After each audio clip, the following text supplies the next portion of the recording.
जब बात होती है पाइल्स, बवासीर या मसे यानी हेमरॉइड्स की सर्जरी की जब हम बात करते हैं तो लेज़र ऑपरेशन जो आ चुका है जिसमें काफ़ी सारी रिकवरी फास्ट हो जाती है, दर्द कम रहता है।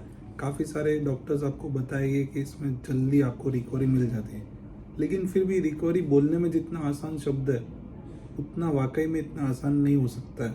तो इसका एक ब्रॉड टर्म है, एक बड़ा शब्द है जिसमें हम अलग अलग विभाजन वाइज डिस्कस कर सकते हैं। तो जब भी पेशेंट ओपीडी में मुझे पूछता है कि लेज़र ऑपरेशन के बाद रिकवरी कैसी होती है, तो उसको जो मैं समझाता हूँ वही आज हम वीडियो में डिस्कस करने वाले हैं। मेरा नाम है डॉक्टर चिंतन बी पटेल। मैं पाइल्स, बवासीर, हेमरॉइड्स, फिशर फिशुला का स्पेशलिस्ट डॉक्टर हूँ और क्वालिफाइड सर्जन हूँ। चलिए आज बात करते हैं लेज़र ऑपरेशन के बाद रिकवरी कैसी होती है। तो दोस्तों, लेज़र ऑपरेशन जो पाइल्स का होता है, बवासीर का होता है, मसे यानी हेमरॉइड्स के लिए जो होता है, इसमें जो रिकवरी के जो पॉइंट्स है पहले उसको हम डिस्कस कर लेते हैं, फिर वो पॉइंट वाइज हम डिस्कशन आगे करेंगे। तो पहले पॉइंट में हम बात करेंगे पेन के बारे में, दूसरे पॉइंट पे हम बात करेंगे ब्लीडिंग के लिए, तीसरा जो पॉइंट है ऑपरेशन के बाद डाइट, ऑपरेशन के बाद कितने दिन की छुट्टी, ऑपरेशन के बाद सूजन कोई रहती है कि नहीं, और ऑपरेशन के बाद कोई तकलीफें, कॉम्प्लिकेशंस लंबे अरसे पे कुछ होने वाले कि नहीं होने वाले। तो ये 6 पॉइंट्स पे हम विस्तार से चर्चा करने वाले हैं। यदि आप ऐसा कोई मरीज हो या पेशेंट हो जिसको पाइल्स, बवासीर की तकलीफ है, तो वीडियो देखने से आपको यूजफुल इन्फॉर्मेशन मिलने वाली है। तो चलिए पॉइंट बाय पॉइंट डिस्कस करते जाते हैं।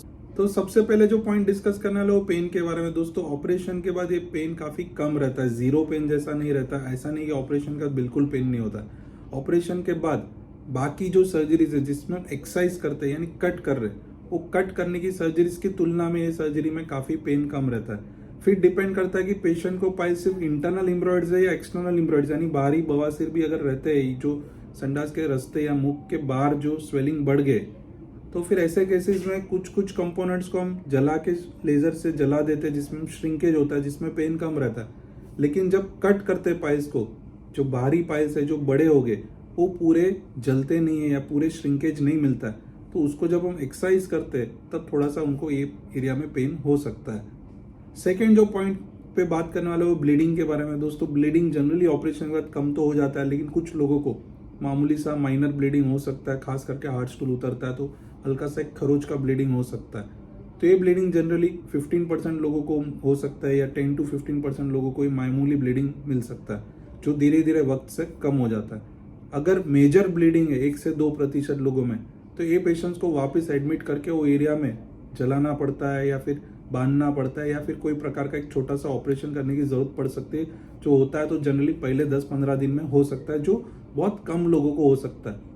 तो ये 1 to 2% लोगों को अगर सीवियर ब्लीडिंग होता है तो ही उनको रिपीट एडमिट करना पड़ सकता है, वरना जरूरत नहीं है। थर्ड जो पॉइंट पे बात करना है वो डाइट। ऑपरेशन के बाद ऐसा 1-2 दिन के लिए हम सॉफ्ट डाइट देते हैं जिसमें आपको स्टूल थोड़ा सा इजीली पास हो जाता है। पेट साफ करने के कुछ मेडिसिन, सिरप्स या इसबगोल पाउडर हम आपको दे सकते हैं जिससे स्टूल जो पहला उतरता है वो हार्ड भी ना हो और आपको तकलीफ ना दे। जैसे जैसे 1-2 दिन में आपको पेट साफ की प्रक्रिया बराबर हो गई है, स्टूल बराबर पास हो रहा है, तो रेगुलर डाइट ले सकते हैं। रेगुलर डाइट में जो चपाती है, सब्जी है, फ्रूट्स है, वेजिटेबल्स है, ये सब जो भी तुम्हारा रेगुलर डाइट है उसको लेना है। सिर्फ हैवी मैदा, heavy masala, heavy spicy food, heavy fried food या ज़्यादा क्वांटिटी में नॉनवेज फूड अवॉइड करने के लिए हम बताते पहले 10 से 20 दिन में। फिर बात करते हैं लीव यानी ऑफिस से छुट्टी कितने दिन लेनी है। दोस्तों, यदि आपका कुछ ऐसा जॉब है या ऐसा काम करते हो जिसमें आपको बैठे रहना पड़ता है ऑफिस में, तो आप इजीली फास्ट ज्वाइन कर सकते हो। तो 3 से 15 दिन में आप ये सब एक्टिविटीज़ इजीली ज्वाइन कर सकते हो। हैवी फील्ड वर्क है, ज़्यादा बाइक पे ट्रैवलिंग है या फिर ज़्यादा कुछ वजन उठाने का काम रहता है और आपके पाइल्स की साइज़ भी बहुत बड़ी थी और पेन ज़्यादा है, डिस्कम्फर्ट ज़्यादा है, तो ही आपको ज़्यादा बेड रेस्ट या फिर छुट्टी लेनी पड़ सकती है। वरना 5 to 15 डेज में 80 to 90% लोग काम पे जल्दी ज्वाइन कर सकते हैं। और ये 5 to 15 डेज में भी उनको सोते नहीं रहना घर पे। ऐसा नहीं कि 5 to 15 डेज में बेड रेस्ट है। उनको धीरे धीरे रूटीन, जैसे गार्डन में टहलने जाना, वॉक करने के लिए जाना, उतरना चढ़ना, मार्केट में कुछ सब्जी वब्जी लेने जाना है, दूध लेने जाना है, ये सब काम धीरे धीरे स्टार्ट करना है ताकि स्टेप बाय स्टेप आगे के काम आप इजीली कर पाओ। बात करते हैं ऑपरेशन के बाद स्वेलिंग।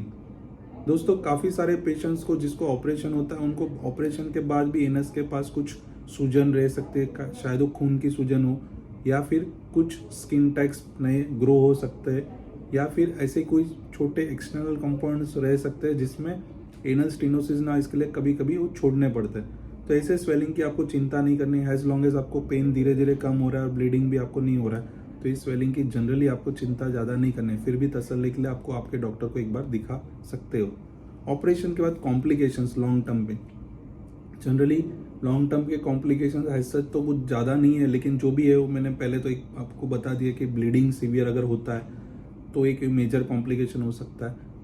कभी कभी फिस्चुला होने के चांसेस, कोई इन्फेक्शन हो जाता है तो कभी कभार हो सकता है, जो भी बहुत रेयर कॉम्प्लिकेशन है।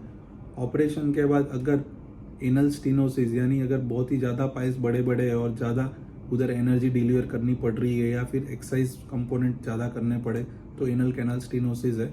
और फोर्थ जो कॉम्प्लिकेशन है वो रिकरेंस यानी अगर आगे जाके आपको वापस से पाइल्स मवासिर हो सकते कि नहीं, वो डिपेंड करता है कि कितना क्लियरेंस हमने at the time of surgery किया और आपने लाइफस्टाइल मॉडिफिकेशंस अगर बराबर से फॉलो किए तो ये रिकरेंस रेट काफ़ी कम है।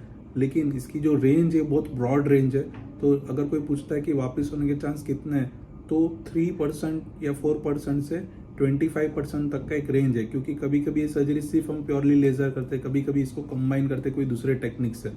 तो इस तरीके से रेंज भी, वापस होने के परसेंटेज भी थोड़े से अलग अलग रहते हैं, जो डिपेंड करता है पेशेंट टू पेशेंट। तो ये थी कुछ बेसिक यूजफुल जानकारी लेजर ऑपरेशन के बाद रिकवरी के बारे में, अलग अलग पॉइंट्स पे चर्चा। उम्मीद करता हूँ कि आपको हमारा वीडियो पसंद आया रहेगा। लाइक शेयर सब्सक्राइब जरूर कीजिए। पाइल्स की अधिक जानकारी के लिए वीडियो के डिस्क्रिप्शन बॉक्स में लिंक दिए, इसे क्लिक कीजिए। धन्यवाद।